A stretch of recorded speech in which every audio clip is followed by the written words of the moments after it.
This is Ish's 1000 player Minecraft Civilization video, and I gotta say this is the best freaking video I've ever watched. So, the premise of this whole video is they separated 1000 players into Island 1 and Island 2, and each island sees each other as foreigners. And what's hilarious is how this mirrors reality. None of us choose where we're born, but we immediately develop biases based on arbitrary divisions, arbitrary lines on a map. Island 1 is poor, they have basically no resources, their whole land is basically just a volcano and then empty land. Whereas Island 2 is rich, abundant in trees, abundant in water, and so on.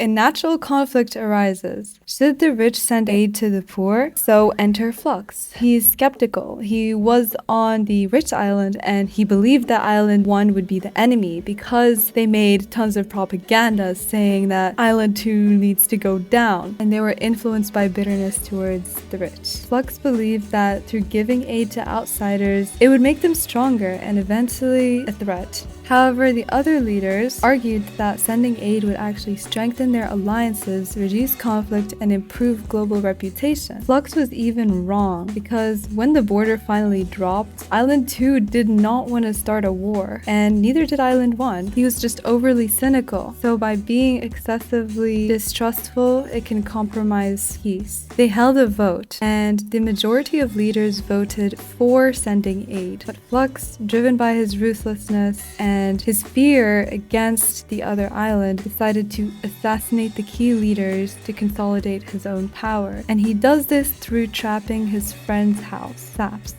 who was just a solitary moderator of the meetings. Saps didn't want power, he didn't want to enter politics, he didn't enter any group, and as a result this made him a target. This sad reality where power is often seized by the ruthless instead of the morally virtuous. People who are morally virtuous don't survive because those who are evil are willing to take them out. That's why well-loved leaders that were also very effective, such as Jofiel, ended up dying. Kindness alone isn't enough to rule a country.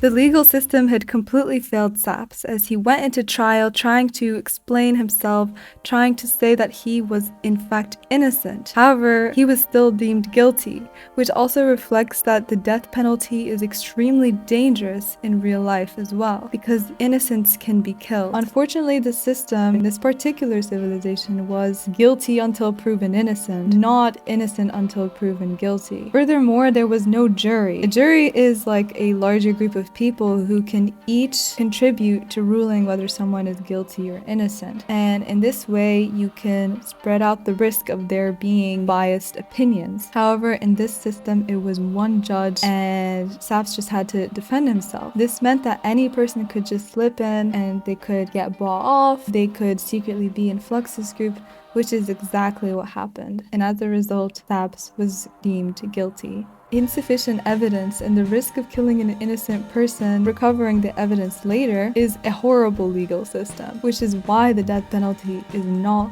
legal in most areas. The stakes are simply too high.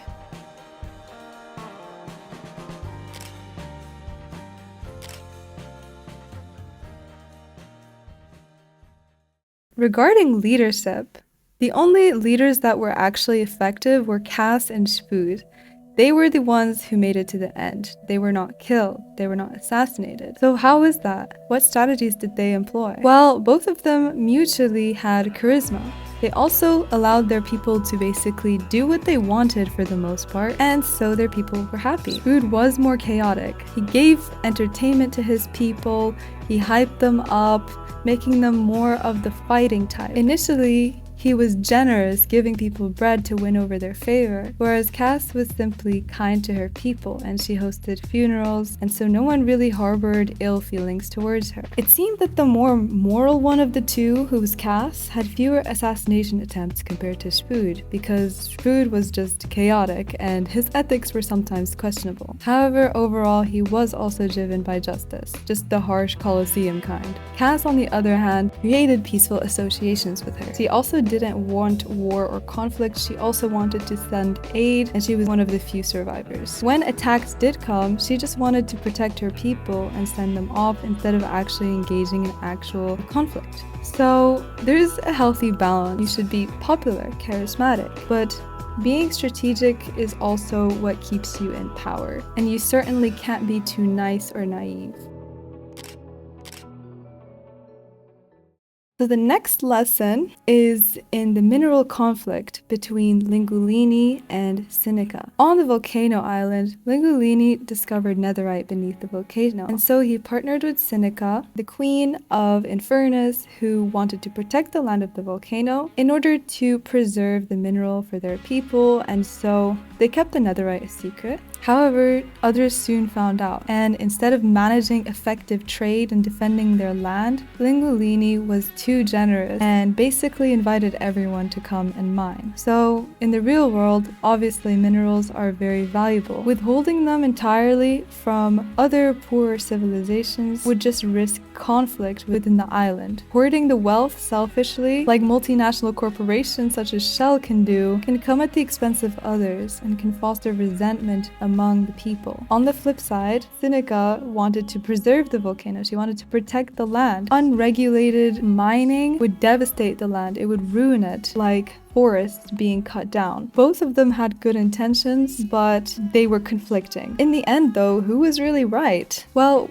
when you have a claim to a land, it tends to be your right to keep that land. You can choose to trade your resources. Linguilini was too generous, but it was naive. Unfortunately, though, for both of them, even if they wanted to hoard the netherite, they weren't that strong. So if you don't have the resources to be able to defend your land, then you won't have any bargaining power if your resources get found out. Cynnika ends up killing Linguilini because of his betrayal.